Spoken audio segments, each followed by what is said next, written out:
Hello and welcome to the SOCS Daily Mail Trophy podcast. I'm Russ McCluskey, he's Phil Greenaway, and we are Little and Large. Phil, how are you, mate? You well?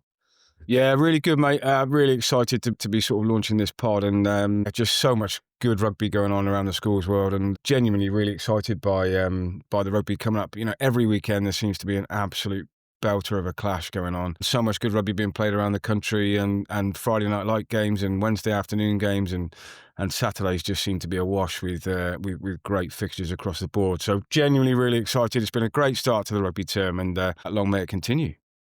Mate, we're buzzing, aren't we? We are absolutely buzzing. I mean, you were a 5'8", well, you're still 5'8", 5'8", uncompromising centre, would put his head in the spokes, tackles everywhere, probably made about 1 million tackles for the fly-offs you played alongside. I thought I was Tom Croft. I generally thought I was Tom Croft, but actually I was a Tesco Valley Leo Cullen, trying to dominate the line out and just trying to get to every breakdown I could, really. That was me, and trying to reduce my tackle height, which would have been difficult nowadays. But mate, we're super excited, and just a massive thanks to the all the family at SOCS for giving us this opportunity to talk about the Daily Mail Trophy, which is sponsored and organised by SOCS, and essentially is a league format, isn't it, for all first 15s that enter it. There's 168, last time we looked, 168 schools who are on the league table. And it takes into consideration your Saturday block fixtures, or whether you play on a Sunday or play on a Wednesday or a Tuesday. It doesn't really matter when you play, as long as it's a Daily Mail Trophy game. And you get points for those games. So obviously, a bonus point win would be 5 points. But then, as you'll see from the league table, which we're going to discuss in a second, if I take Northampton School for Boys, who are currently top of the log, they have got merit points of 5.6. The only school with 5.6. So they've got 2 tri-bonus point victories in their 2 fixtures so far, which gives them 10 league points. And then you divide that by the number of games they've played, but then they've got 0.3 added for each win, because both schools they've played against finished in the top 25 last season of the Daily Mail Trophy league table. So hopefully that makes sense. And it's all on the SOCS website anyway, on the schools rugby website. You can go in there and have a look at that. And that is why they are top of the table with 5.6 points. Little chat about NSB, mate. Northampton School for Boys. Yeah, an incredible story, isn't it? They've always been strong, but just seem to have got themselves together. Got a really strong group coming through, and I believe that you played them in the final of the Continental many years ago at the under-15. So that group being at the top end of the school now, and clearly they're doing a great job up there, and they've got a great, really strong fixture list, and it'd be really exciting to see how their season progresses, and how if they can keep the momentum going, which I'm sure they will do. They've got a great number of sort of Northampton Academy Saints boys there. The link must be great with the club, and it seems like they're just doing a great job, and in a rugby heartland, which is fantastic to see. Yeah, and quite incredible. There's been a lot written, hasn't there, of recent years about how international rugby, certainly in England, and the Premiership is dominated by the independent schools. And you and I spent my entire school time in a state school. You spent most of your school time in a state school. There are some fantastic state school rugby programs out there, and Northampton obviously setting the standard for everybody. And you're right, we played them at Twickenham in the under-15 Schools Cup final. We had an outstanding crop, and I remember being asked after the final, after we'd been beat, what was it? Was it their size? Was it, they had some big lads out there. They had Swanee Tongaweers, lad in the second row. The boys have been saying, he's 6'6". He's definitely 6'6". I'm thinking there ain't a 6'6" 15-year-old out there. And at full time, I went onto the Hallow Turf at Twickenham and shook his hand. And I can tell you, he was 6'6". He's absolutely massive. But I said to my mates after the defeat that we were out-coached on the day. They had some tremendous players, and they had a lot of heart, and it meant an awful lot to them, the school community and their families.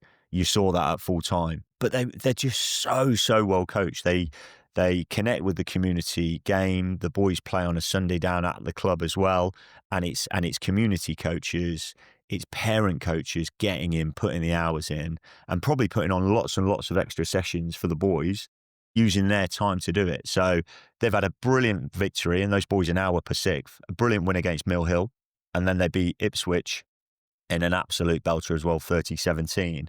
And looking at the fixture schedule, they've got Kings Mac this weekend on Saturday. And I know that Kings Mac have got an outstanding under 16 cohort who did really well as under 14. So it'll be interesting to see if they're playing some of those boys up an age early. And we know lots of schools will do that. Is that something you ever did at Dulwich, mate? Yeah, we did. We did play boys up. A few sort of come to memory. Josh Ibbenotby played up and played 3 years in the first 15, along with John Winter and a few others. And also, just talking back about Northampton School for Boys, I think they've had a great summer tour to South Africa. They have got some great coaches.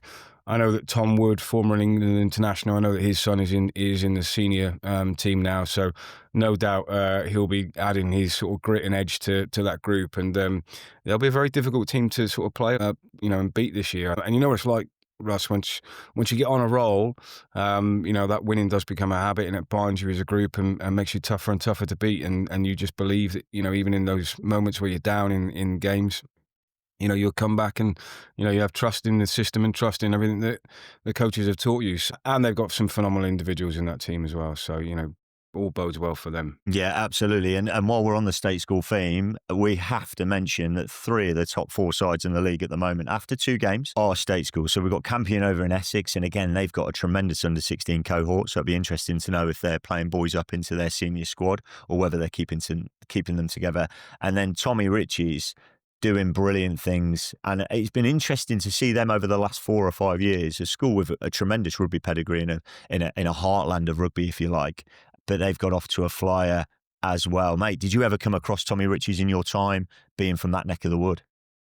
Yeah, we had some good players involved in the Gloucester Academy when I was coaching there from Tommy Ritchie's. And it is great to see 3 state schools, out of the top 4. But also, what's really, really nice to look at when you look at that top 10, Northampton, Sedbergh, Campion, Sir Tommy Ritchie's, Sherborne, Harrow, Cranley, Kesbath, the Lees School, and King's Worcester. There's a really, really great, sort of mix across the country, sides from the north right the way down to the southwest, which shows that, rugby's strong across the country and everybody's really working hard on their programs to ensure that these players, these talented players, get a chance to showcase what they can do. So great to see that across the board. As I said, we're only 2 weeks in and we must be mindful of that. But, it's an exciting start to what should be a cracking Daily Mail Trophy season.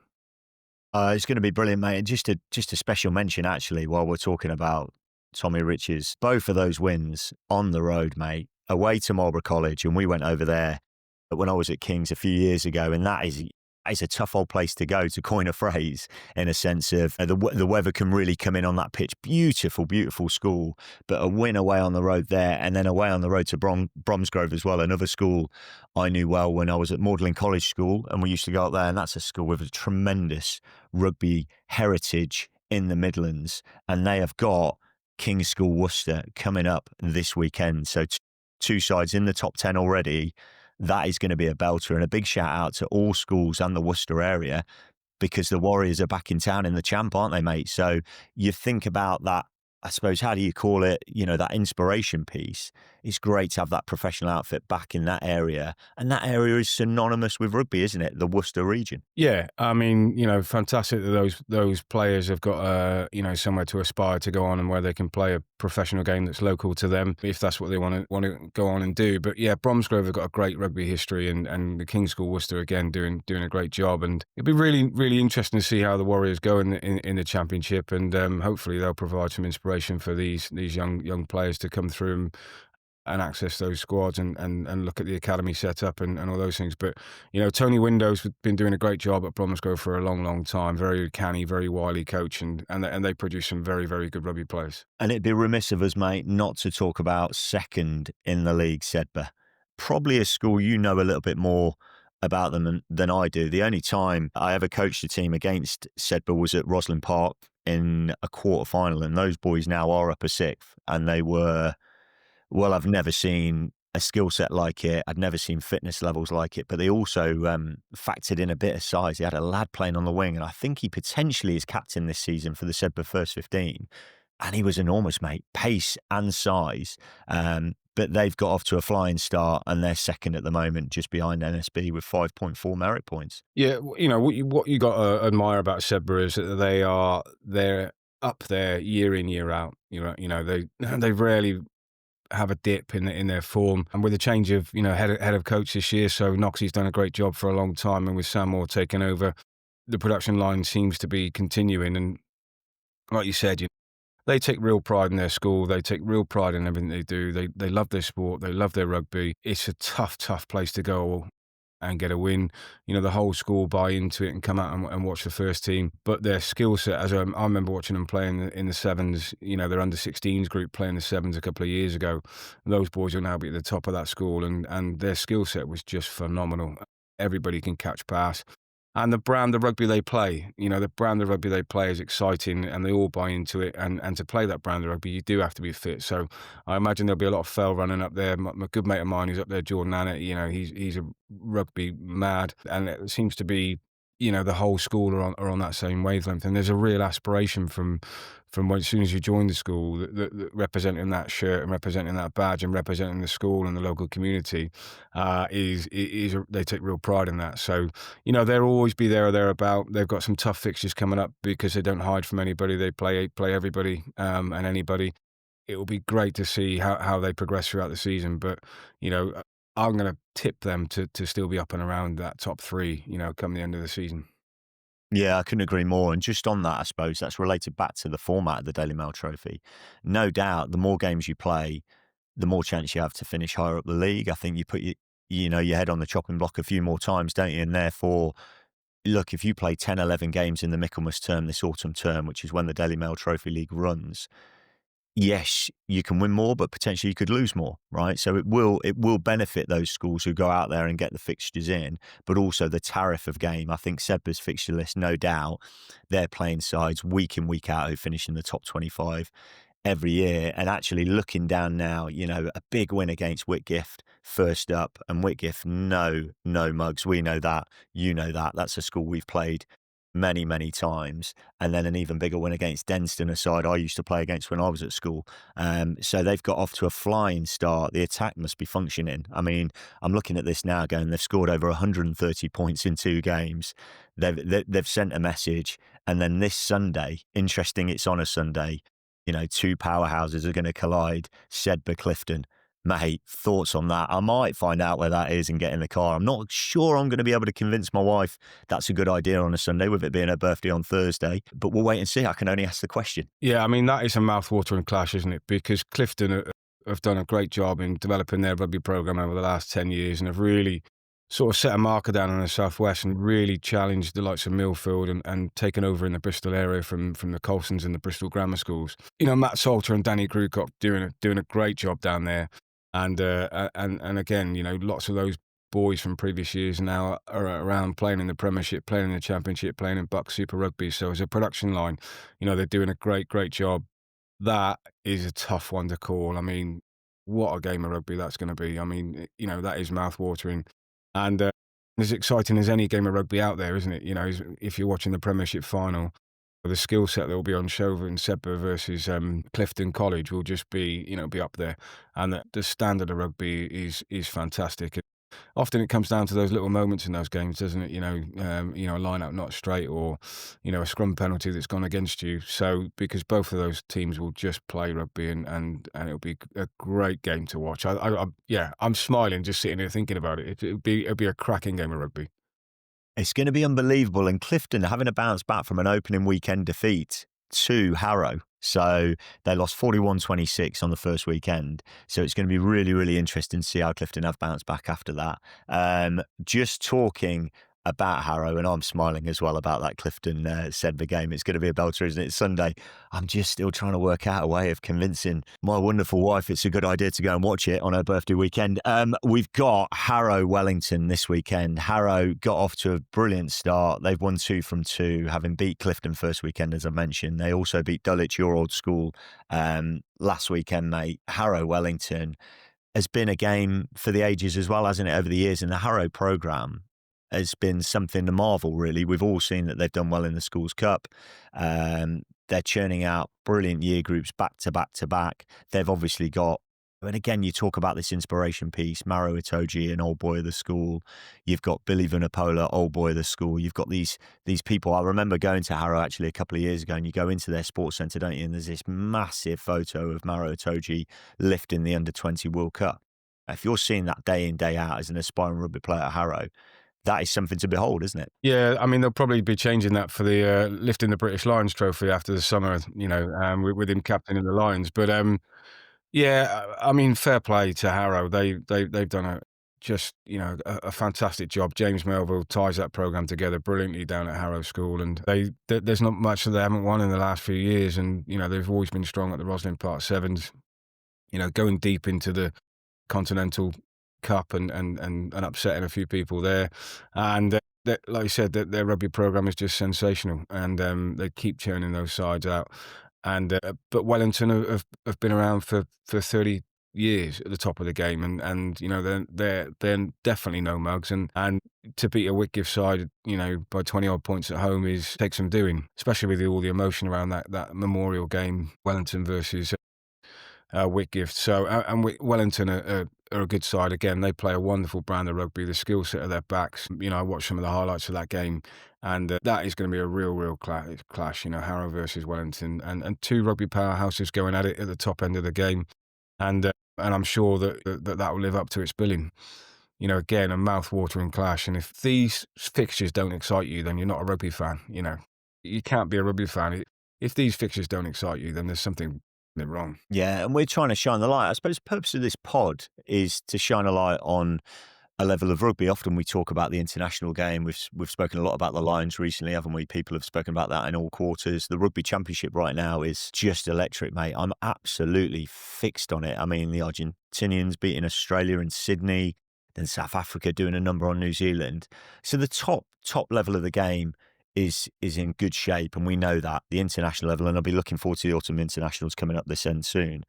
Then you dip down to the Premiership, and I think the Premiership's a brilliant league, and that'll be off and running, and we'll all get behind it, and we'll all get behind our teams that we support. But there's been a lot said about rugby beneath that. What is happening in the Championship? What is happening in those community level leagues?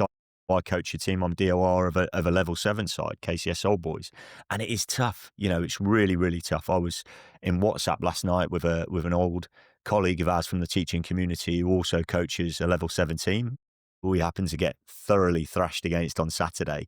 And we're struggling for players. We're struggling to keep the love in the game. There's always that safety question mark over it as well. But what we want to do in this pod is shine a light on 16 to 18-year-olds playing what I think will be some of the best rugby of their life. They're playing with their mates that they've been at school with for maybe 4, 5, 7, even 11 years if they've been at a through school. And it's just, we know the package at first 15 level is an amazing spectacle. They're some of the best games of rugby you will see on a weekend, if you're lucky enough to see them on a live stream as well.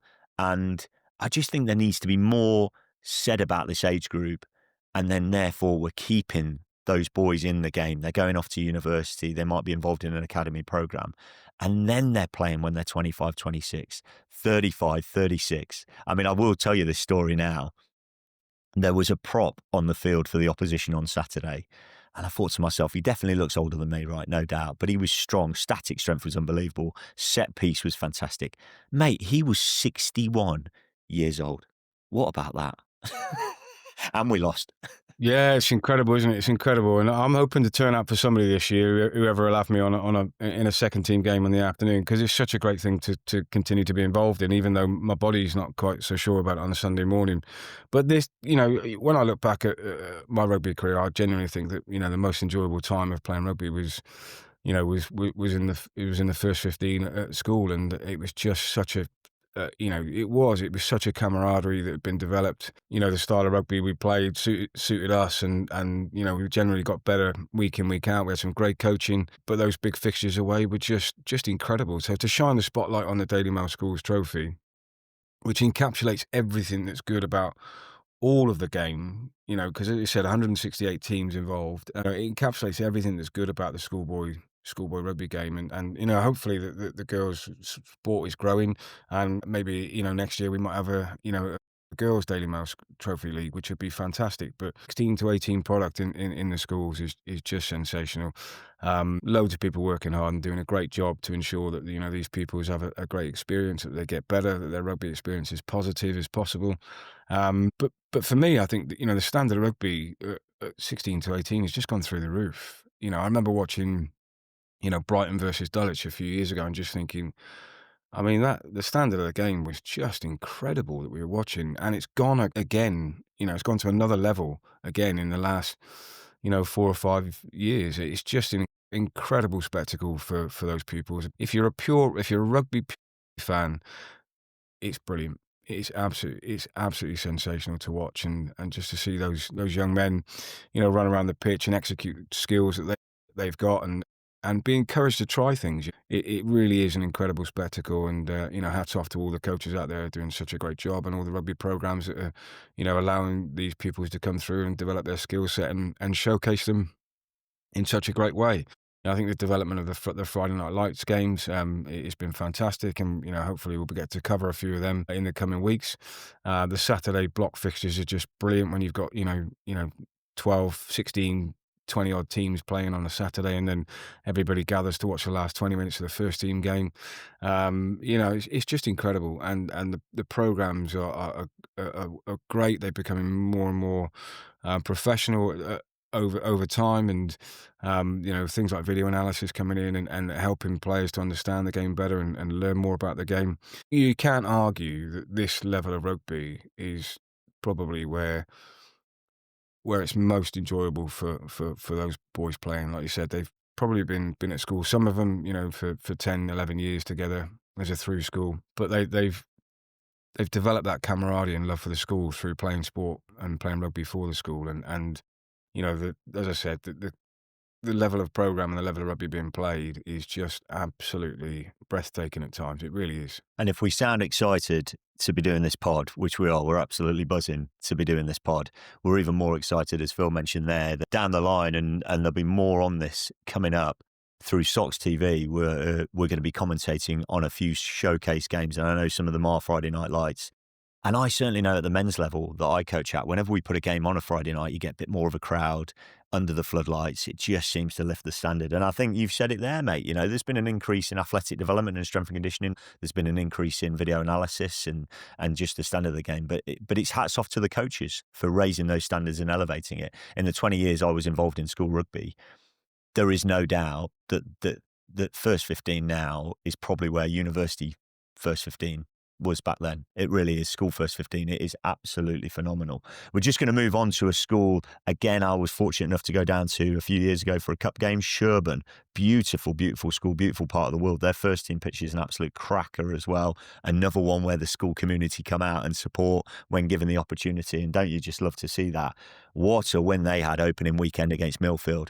I love the fact that both of those schools put on what is essentially a very local derby on their very first weekend, but a 26-19 win at home for the Sherburn Masses on the Saturday. I can only imagine the scenes down there. And then they backed it up with a win against Marlborough College as well. So they are flying high at the moment, mate. Yeah, traditional great rugby program, and good to see them bouncing back after a couple of leanish years. But they'll be so excited down there, at that school, big boarding community, and clearly running a great program. New director of sport in there, somebody we know well, and great for them to be able to get the year off to a good start. And I think just the other school that I would mention that we've not mentioned, so far will be Cranley, and great to see them. I mean, they've stepped up with two huge victories, against two Southeast London sides in Trinity and Dulwich. So Cranley, they're a standard bearer, aren't they? They do a great job down there. Loads of kids playing rugby, and geez, they were good against Dulwich and even better against Trinity. So they're going to be a tough side, for anyone to come up against this, anyone who comes up against them this year. So yeah. Yeah, and they've set their stall out. They really have done, haven't they, with those two wins? They've really sent a message. And I know that Cranley take this competition very seriously. They were just pipped last year, and essentially it was probably down to the fact that Clifton played more games. Well, it was really, if you do the maths on it. They've got Mill Hill coming up. So that'll be a belter. And then Radley after that. So it doesn't ease off for them whatsoever on the way to October half term. We know Radley will be a very, very good outfit. They've had some great success in the Schools Cup. I know certainly the next few years they're going to have a strong first 15. They do well from getting boys from, the likes of the Dragon, Caldecott, Summerfield's brilliant prep school rugby program. So they will be there and thereabouts. But it'll be interesting to see how that Cranley Mill Hill game goes. Mill Hill with a very strong tie to Saracens. I remember last season going for a Friday Night Lights game to watch my old school KCS Wimbledon play against them, and Mill Hill looked incredibly strong with a few, shall we say, ex-professional dads roaming the touchlines with their lads out there. Joe Worsley's son was playing, and very much like his dad, he was a big unit. He was a big old boy. Yeah, Mill Hill do a great job, don't they? They're a great link with Saracens, and be good to see how be interesting to see that result this weekend. And I think the other one, Teddy's have had a good start, so they play Bloxham this weekend, which again will be a great fixture. And Joe Winpenny doing a good job with the programme at St Teddy's, St Edward's, Oxford. And then, some other schools just a little bit lower down the table. And like you said, because that could be because who they've played against, etc. But St Peter's York are going well. Abingdon have started off, with Matt Gold at the helm with 2 wins from 2. Kirkham have started off with a win. And, there's some, as I said, we're down to number 20 in that sort of top 20 of the list now. You're still talking about top schools doing a wonderful job, and some really exciting fixtures out there. So, yeah, geez. I'm so excited. I know, I'm licking my lips. Yeah, just on Teddy's Oxford and just on Joe over there, somebody we're in contact with a reasonable amount. Hasn't he done a brilliant job? I remember Joe from his playing days, played for Chinner, an uncompromising rugby player out on the pitch. He's certainly got a brilliant attitude and a brilliant style when it comes to his coaching. And doing a fantastic job at a school, very similar to King's, very similar to a couple of schools out there where they've got a very strong rowing program. And that's probably a pod in itself, how rowing and rugby can sit alongside each other. Rarely these days do you see somebody competing in a first 8 boat and the first 15, like basically doesn't happen. So to be able to run that program alongside what is a brilliant rowing program there, hats off to you, Joe, out there. Any other fixtures, mate, that have caught your eye for this weekend coming up? I think we've mentioned them, and I think there's plenty to be going at. And, apologies, we can't mention every school, and we certainly can't go down the list. I mean, it is extensive, but I'm looking a little bit further down. You got Queggs Wakefield, who are always going to be there or thereabouts. Brilliant program up in the north. And I think that north of England circuit, one I kind of knew when I was at school myself, but I've certainly not taught in the north. There's big travel involved there, isn't there? I mean, we used to have long journeys down in South London for very short distance, sadly, because of the traffic. But you're talking about a whole day experience there. Sometimes teams going up the night before or staying the night. And it's a different situation. The weather plays a factor as well up north, doesn't it?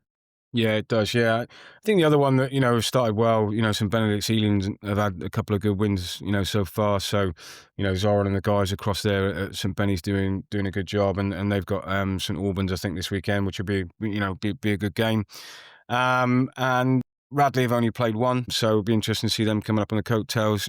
Dean Close School. So yeah, there's loads out there that we could talk about and could mention, but it's going to be a really, really exciting season, and probably sort of week 4 or 5 before we start to see it all unfold and to see who the sort of top 10 are, going to be for the entire year. And once those sides start playing each other, so I guess I mentioned for Cathedral School Glantaf, good to see a Welsh school in the mix, and there's lots of doom and gloom about Welsh rugby at the moment, which we all hope, we all genuinely hope that gets sorted, and that pupils at those schools have got have got that aspiration we were talking about earlier on, interest in it, and I'm not into the politics of whether it should be 2 regions or 10 regions really, but we want to see these pupils have somewhere to go on and play their rugby that's aspirational. So great to see Cathedral School Glantaf moving in the right direction and starting off the year with a win. Yeah, and just to say, I think you're right in mentioning there, mate. We're only a couple of games in, and the dust will settle on it, and we'll get to our October half term with maybe 5-6 games under a school's belt, and we'll be able to really see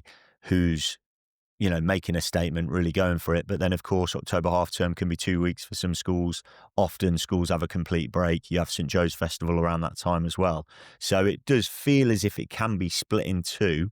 I remember from personal experience, we had a tremendous first half term a few years ago with a very strong King's first 15, and we were top of the log for a couple of weeks, and then we were in amongst the top 3, and then it's quite easy to drop out of that top 10. when perhaps you pick up an injury or two. I remember the captain sadly breaking his ankle. I remember a couple of concussions, and before you know it, it's harder. And it'll be those schools that have got great depth. I used to say about you, mate. Dulwich used to put out five. Kings, we would put out 2.5 essentially. We'd put out our thirds on a Wednesday afternoon, but that was where our rugby program was. And going back all the way back to the start of the pod, I had a beer at Twickenham with the Northampton School for Boys head of rugby after the final. We had a couple of Guinness, had a chat, and I was just desperate to hear more about his program. And he said to me, his opening question was, "You must have loads of lads in the year group playing rugby." And I said, "No, we've got 56 on roll. That's all we had in that year group, because we offer rowing, because we offer badminton, everything like that." And he was picking from 250. I think the schools with the depth and historic programs whereby they're putting out a 415 or a 515, and it was great to see Seaford College with Christian Head as director of sport down there, a bloke we know really well, put out a 415 for the first time in the college's history on the weekend. So stand by, I think, would be my closing statement on this. Let's just see, come October half term, who's in the mix. Yeah, it's almost like the Premiership football season, isn't it? Like everyone can talk up about who's going well now, but there's so much rugby to be played, and there's so many factors that can affect it. Be injuries or where do you prioritise?